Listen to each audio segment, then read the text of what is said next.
Hello students. Last class में हमने बात करी थी साइनोबैक्टीरिया यानी ब्लू ग्रीन एल्गी के जनरल कैरेक्टर के बारे में।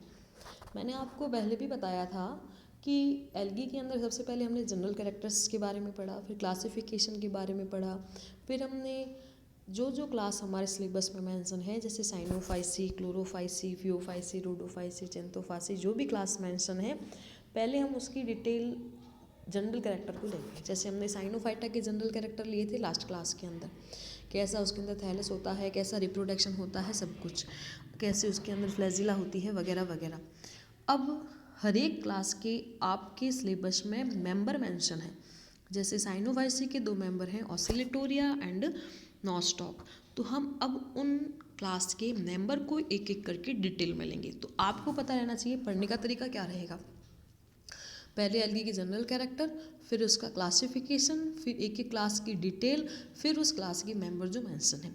तो सबसे पहले हम ले लेते हैं ऑसिलेटोरिया। साइनोफाइसी यानी ब्लू ग्रीन एल्गी के 2 मेंबर आपके सिलेबस में मेंशन है, ऑसिलेटोरिया एंड नॉस्टॉक। तो सबसे पहले ले लेते हैं ऑसिलेटोरिया।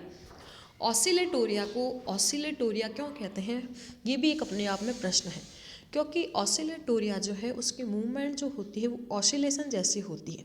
ऑसिलेशन मतलब दोलन। आपने फिजिक्स में पढ़ा होगा कि घड़ी का पेंडुलम जैसी गति करता है दोलन, तो उसे कहते हैं ऑसिलेशन या दोलन। ये जो है इसकी मूवमेंट कुछ ऐसी ही होती है जैसे घड़ी का पेंडुलम मूवमेंट करता है वैसे, तो इसे ऑसिलेटोरिया कहा जाता है। ये हम आगे डिटेल में भी ले लेंगे कि ये किस प्रकार से मूवमेंट करता है। सबसे पहले ऑसिलेटोरिया का क्लासिफिकेशन। ऑसिलेटोरिया क्लास साइनोफाइसी का मेंबर है, order nostocales, family oscillatoriaceae and genus oscillatoria. फिर इसके अंदर टोटल 100 स्पीसीज पाई जाती है ऑसिलेटोरिया की, जिसमें से भारत में 76 स्पीसीज पाई जाती है।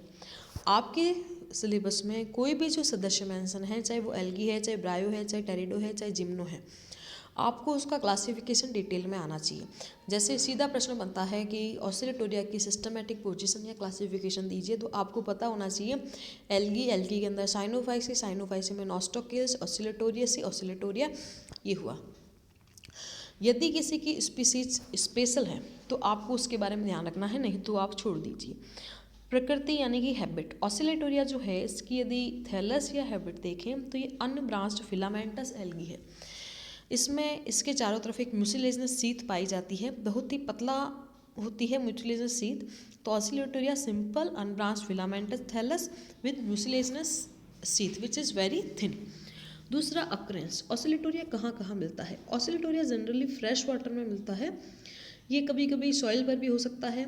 ऑसिलेटोरिया जो है नालों में, पैंदे में बहुत ज़्यादा मिलता है। यह ठहरे हुए पदार्थ, ठहरे हुए पानी यानी जो लैंटिक वाटर है उसके अंदर आपको ज़्यादा मिलेगा।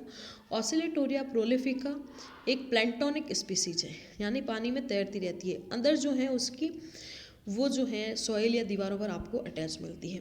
तो हमें स्पीसीज के बारे में बहुत ज़्यादा ध्यान नहीं रखना है। जब अपन हायर एग्जामिनेशन में जाते हैं तो वहाँ भी पूछ लिया जाता है कि ऑसिलेटोरिया की कौन सी स्पीसीज प्लैंटोनिक है, कौन सी जो है वो सॉइल में मिलती है। तो फिलहाल हमें इतना ही ध्यान रखना है, ऑसिलेटोरिया जनरली जो है मैराइन वाटर में नहीं मिलता है, फ्रेश वाटर में मिलता है, कभी कभी सॉइल पर भी मिलता है। शैलो जो हैं पोखर, शैलो जो गड्ढे हैं उनके अंदर मिलता है। प्रमुख भारतीय स्पीसीज ऑसिलेटोरिया एनी, कर्विसेप्स, डिक्लेरेटा, रेवाई, विजाका पेटेंसिस। ये मैं आपको फिर कह रही हूँ, बहुत ज़्यादा हमें स्पीसीज़ के बारे में ध्यान नहीं रखना है। यदि किसी मेंबर की स्पीसीज़ बहुत फेमस है या कुछ स्पेशल कैरेक्टर सहित है तो हमें ध्यान रखना है। फिर ऑसिलेटोरिया का थैलस डिटेल में ले लेते हैं। Thallus and cell structure. Oscillatoria का थैलस चारों ओर एक श्लेष्म आवरण होता है, म्यूसिलेजिनस सीथ। जैसा हमने किया था कि ब्लू ग्रीन एल्गी का एक जनरल कैरेक्टर है, उसके चारों तरफ म्यूसिलेजिनस सीथ पाई जाती है, तो ये एक सीथ होगी। ये एक ट्राइकोम है। तंतु की सभी कोशिकाएं प्राय आकार व आंतरिक संरचना में एक समान होती हैं, यानी सारी कोशिकाएं सेम होगी। तंतु की सभी जातियां, जैसे ऑसिलेटोरिया एनाई में कुछ तंतु जोड़े होते हैं, जबकि ऑसिलेटोरिया एक्यूमिनेटा में तंतु संकरी हो सकते हैं। जैसे देखिए ये जो ऊपर डायग्राम बना रखा है ये ऑसिलेटोरिया का सेल की स्ट्रक्चर है ये ऑसिलेटोरिया। कुछ की चौड़ाई ज़्यादा होती है, कुछ की नैरो होती है, तो ये डिपेंड करता है स्पीसीज के ऊपर। कुछ की जो सेल्स होती हैं वो आयताकार होती हैं, कुछ की वर्गाकार होती हैं। तो बहुत ज़्यादा अंतर नहीं है, थोड़ा बहुत ही अंतर है। इनकी कोशिकाएं लंबी होती है, अधिकांश जातियों में कोशिकाएं अपनी लंबाई से अधिक चौड़ी होती है। यानी सामान्य कैरेक्टर क्या होता है कि लंबाई से अधिक, चौड़ाई ज़्यादा है, लंबाई कम। प्रत्येक तंतु की सबसे ऊपर वाली कोशिका जो टोपीनुमा यानी कैप लाइक होती है उससे कैलिप्ट्रा कहते हैं। दिस इज इम्पॉर्टेंट कि what is calyptra. Calyptra is terminal cell of oscillatoria. ठीक है, ये कॉन्वेक्स हो सकती है। तंतु जो होते हैं जो कई बार कॉम्पैक्ट भी होते हैं यानी बहुत सारे एक साथ होते हैं।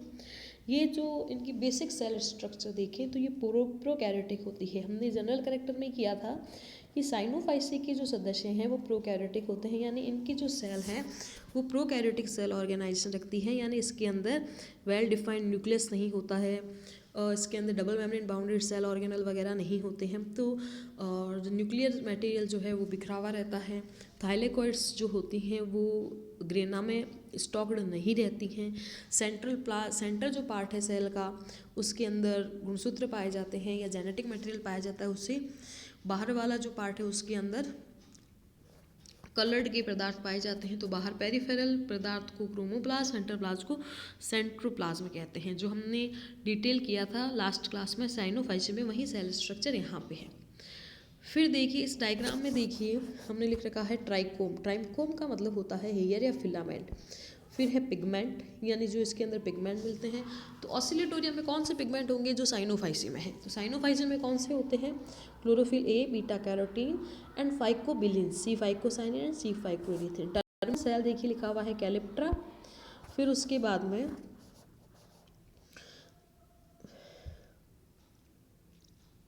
ग्रोथ। फिलामेंट की प्रत्येक सेल जो है वो विभाजित हो सकती है। Each cell have to capacity to divide, इसलिए इसकी जो वृद्धि होती है वो डिफ्यूज प्रकार की होती है। यदि पर्टिकुलर स्थान पर वृद्धि होती है तो उसे कहते हैं लोकलाइज्ड। सभी सेल वृद्धि कर रही है तो ऐसी वृद्धि कहलाती है डिफ्यूज। कोशिका में विभाजन सदिश कौन से होते हैं? ट्रांसवर्स। तो ये ऑसिलेटोरिया के जनरल कैरेक्टर हैं। तो हमें पढ़ना कैसे, आपको एक आइडिया ध्यान रखना चाहिए कि क्लासिफिकेशन, उसका थैलस, उसकी हैबिटेट, कहाँ वो मिल रहा है, सेल स्ट्रक्चर डिटेल में। यदि कुछ इन सभी में स्पेशल चीज़ है तो वो हमें वो भी ध्यान रखनी है। नेक्स्ट क्लास में हम लेंगे ऑसिलेटोरिया कैसे मूवमेंट करता है, ऑसिलेटोरिया कैसे रिप्रोडक्शन करता है। Thank you.